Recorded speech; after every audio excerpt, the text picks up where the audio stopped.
Before dawn on Tuesday, May 29, 1453, outside the western walls of Constantinople, the air was still dark, cold, and crowded with sound. Beyond the moat, thousands of Ottoman soldiers waited in the half-light.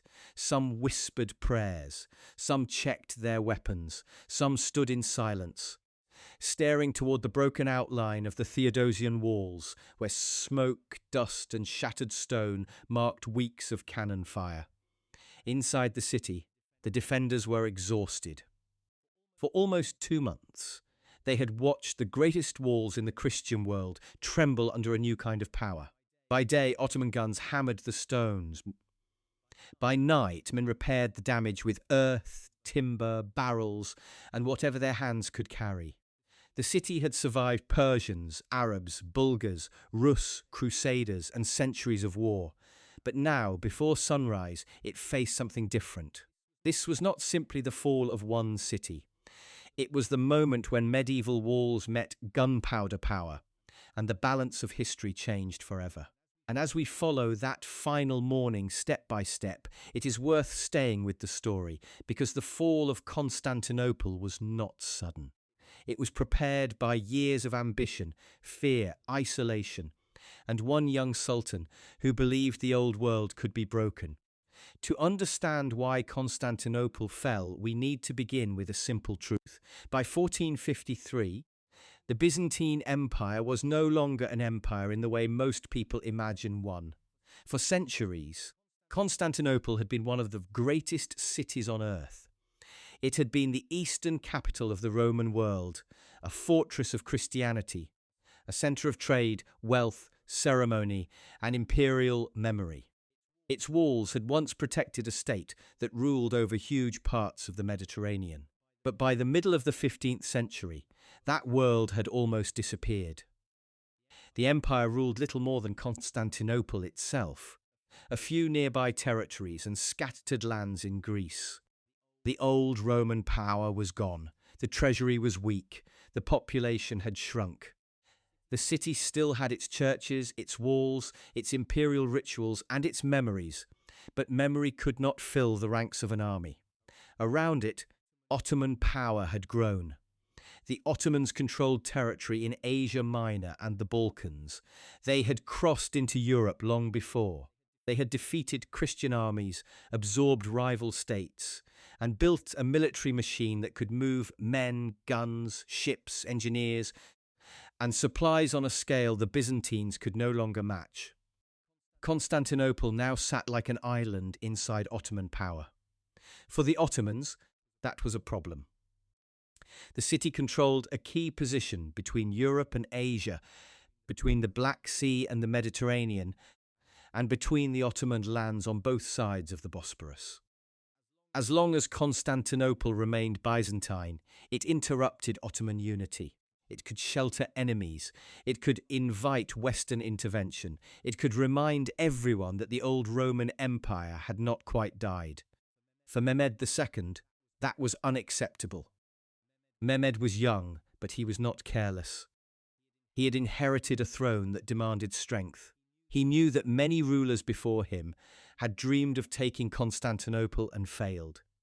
He also knew that if he succeeded, he would not simply add a city to his empire. He would become the conqueror of the Roman capital in the East. That mattered deeply. In the medieval world, cities were not just places on a map. They carried meaning. Constantinople meant Rome. It meant empire. It meant sacred authority. To take it would make Mehmed more than a regional ruler. It would allow him to present himself as a world ruler. On the other side stood Emperor Constantine XI Palaiologos. Constantine did not command a great empire anymore. He did not have vast armies waiting beyond the horizon. What he had was responsibility. He was the last emperor of a state that had survived for more than 1,000 years. His duty was not only political, it was personal, religious, and historical. He knew the odds were terrible. He sought help from the West. Some aid came, especially from sailors and soldiers, but not enough. The old division between the Greek Orthodox world and the Latin Catholic West still poisoned politics. Some in Constantinople feared union with Rome almost as much as Ottoman conquest. Western rulers talked, worried, negotiated, and promised, but no massive rescue army arrived. And that is one of the quiet tragedies of 1453. Constantinople was not defended by cowards. It was defended by too few people. Among the most important defenders was Giovanni Giustiniani Longo, a Genoese commander with experience in siege warfare. He came with men, skill, and confidence. Constantine placed him at the most threatened section of the land walls because everyone understood where the decisive struggle would come. The city could be attacked from the sea, but the main danger lay to the west. There stood the Theodosian walls. For nearly 1,000 years, these walls had been one of the strongest defensive systems in the world. They were not a single wall, but a layered barrier, moat, outer defences, towers, and an inner wall rising behind them. Earlier armies had looked at them and failed. The walls turned Constantinople into a city that seemed almost impossible to take by direct assault. But by 1453, warfare had changed. The cannon had arrived. Mehmed did not come only with soldiers. He came with engineers, miners, artillery crews, and massive bombards capable of throwing stone balls against masonry with a force no medieval wall designer had imagined. The large guns were slow and difficult to manage. They could not fire constantly. They needed time to cool. They were heavy, hungry machines that demanded roads, animals, crews, powder, and patience. But they did not need to fire quickly to matter. They only needed to keep hitting. That was the danger Constantine faced. The walls did not have to vanish in one day. They only had to be cracked, shaken, repaired, cracked again, and repaired again until the defenders could no longer keep up. Before the siege began, Mehmed tightened the trap. He had already built a fortress on the European side of the Bosporus, strengthening Ottoman control over the waterway. He gathered forces, artillery, ships, and supplies. He prepared for a real siege, not a symbolic threat. In early April 1453, the Ottoman army arrived before Constantinople. The numbers are debated, as they often are in medieval sources.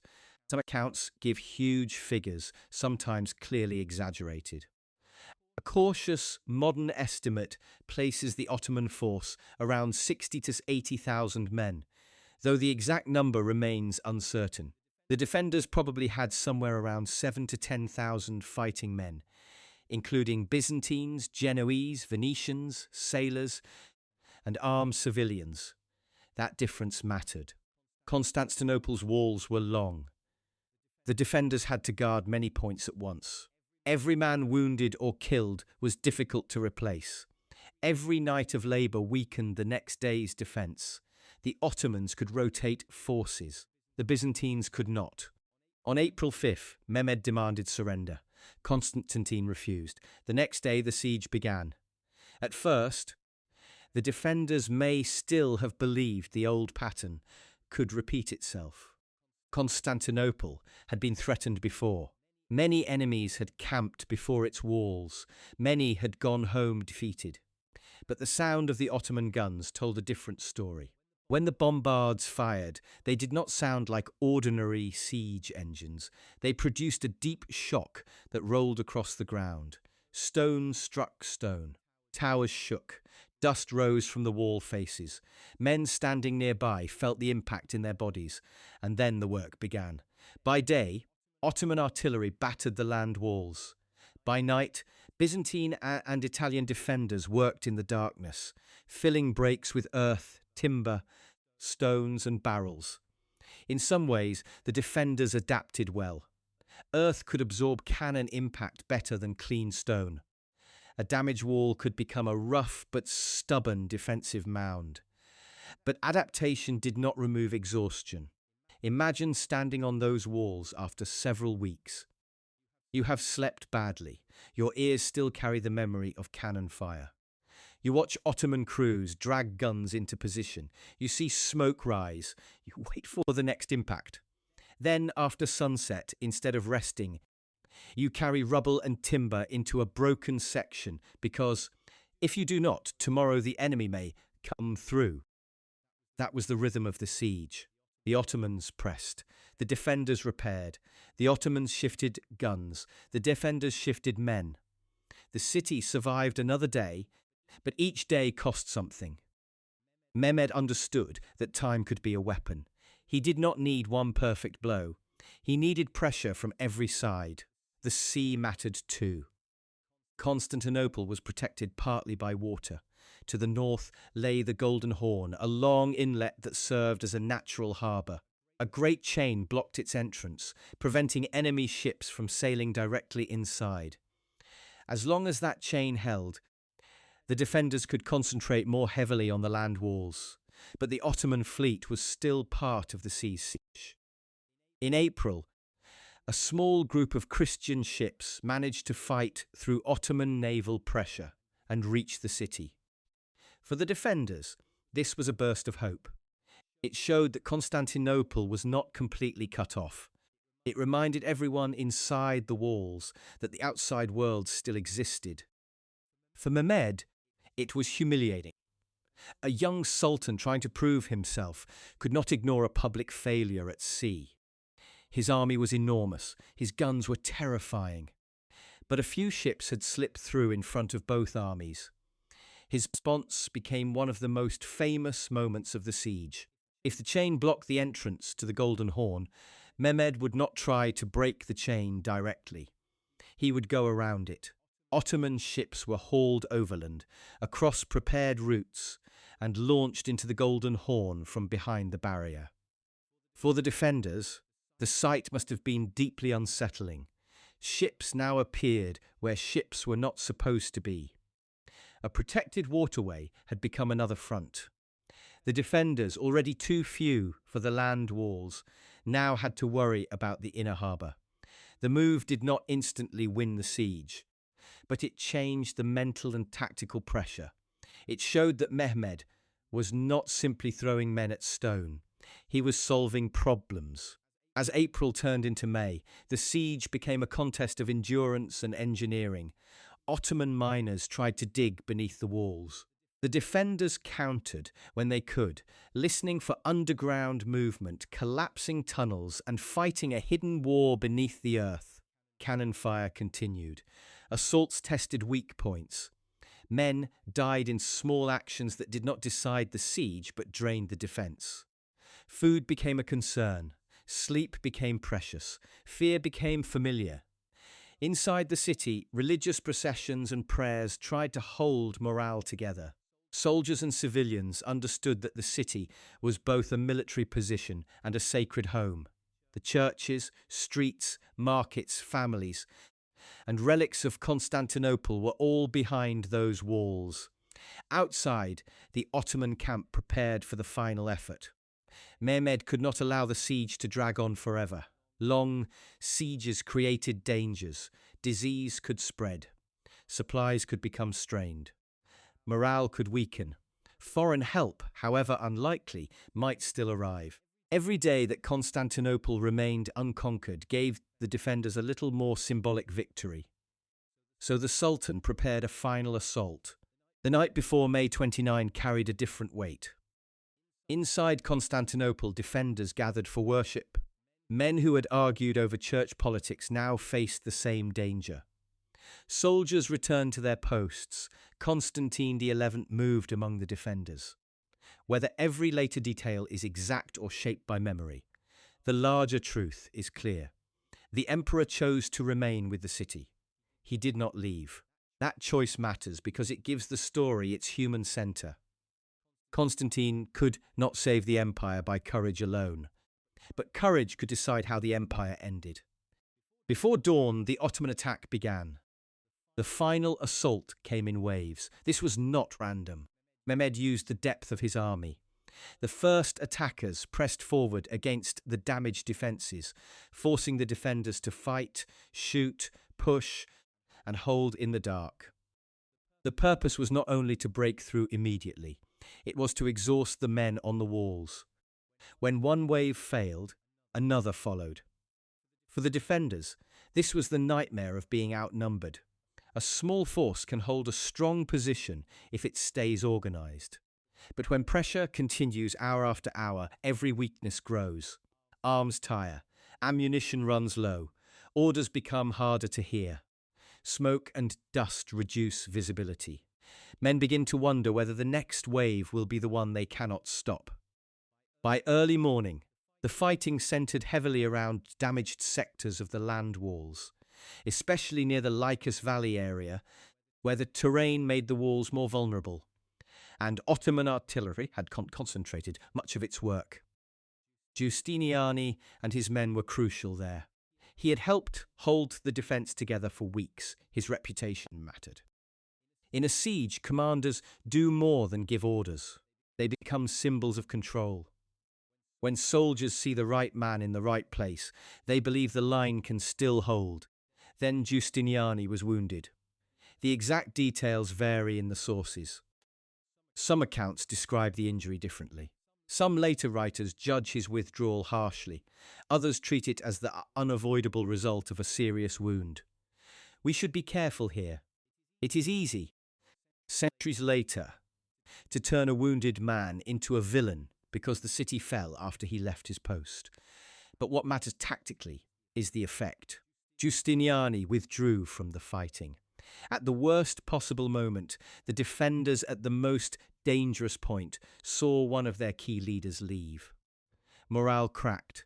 Confusion spread. Men who had held through cannon fire, night repairs, naval pressure, mining, hunger, and fear now faced the possibility that the defense was coming apart.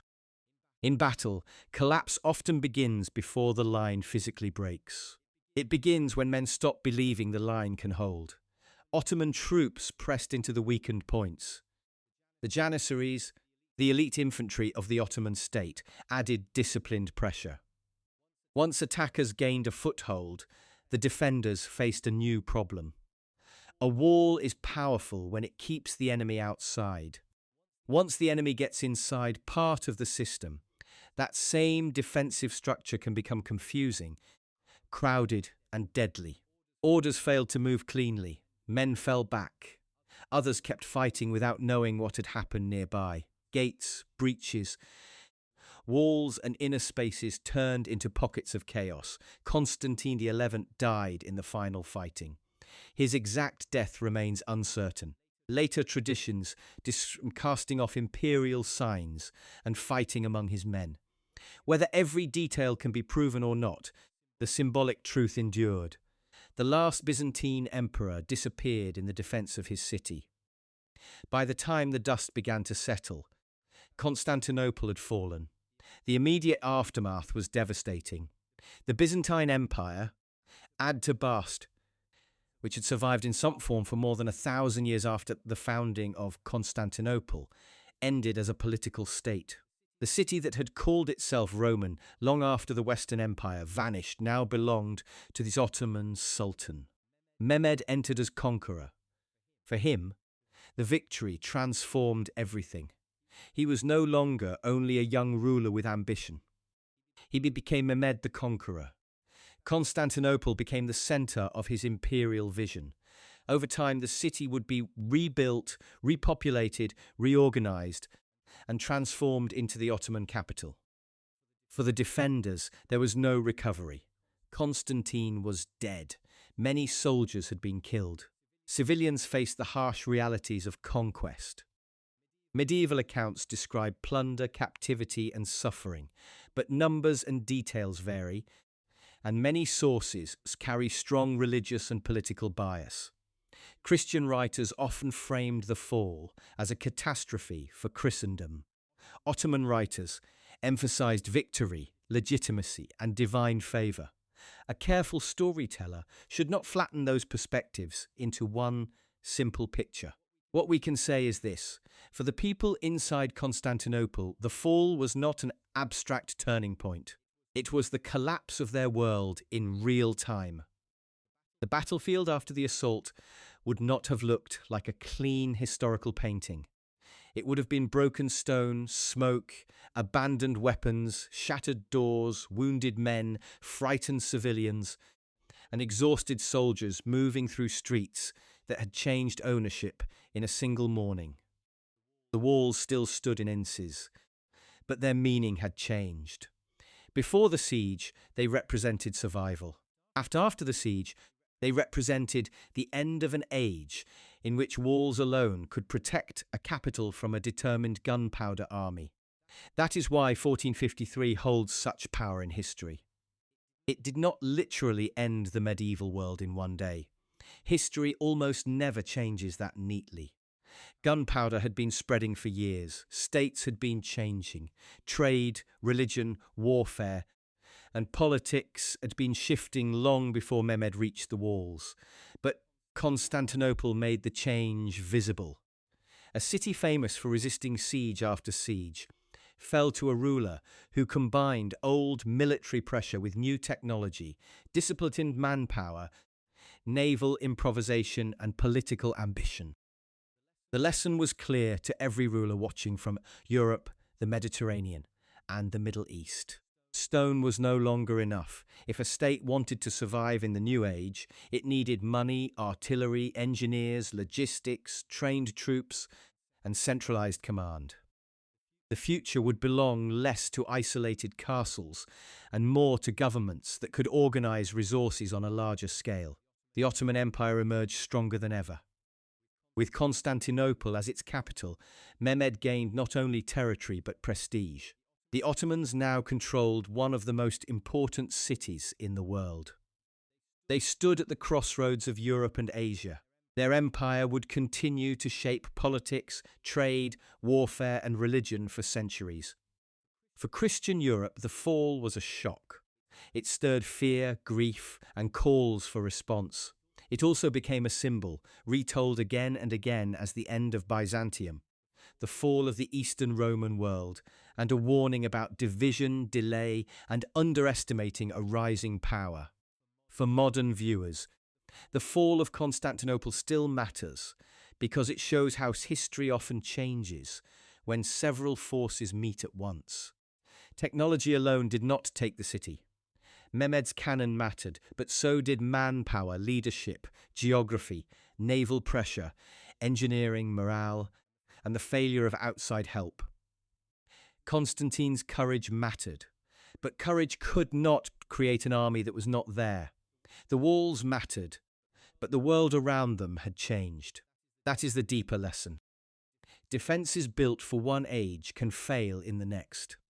A city could survive for centuries and still fall when politics, technology, and timing turn against it.